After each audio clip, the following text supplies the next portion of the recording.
আবার অনেকে বলছে কবে মারবে, কবে মারবে, কবে মারবে। অনেকে বলছে এরা এলো কি করে উগ্রপন্থীরা। ভারতবর্ষ এমন একটা দেশ যেখানে হাজার হাজার কিলোমিটার পার্বত্য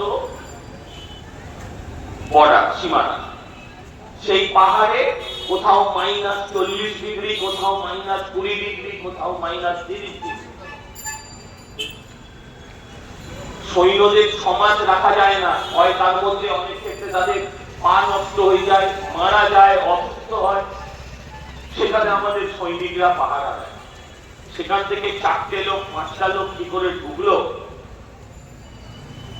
কার ব্যর্থতাকে কেউ অস্বীকার করেনি। মাথা নিচু করে সত্যের সামনে দাঁড়িয়ে আমাদের রাষ্ট্রপ্রধানরা স্বীকার করে নিয়েছেন এই ব্যর্থতা আমাদের। যদিও এই ব্যর্থতা, সেই রাজ্যের একটা সরকার আছে, সেই রাজ্যের সরকারের একটা পুলিশ আছে, তার একটা ইন্টেলিজেন্স আছে, তাদের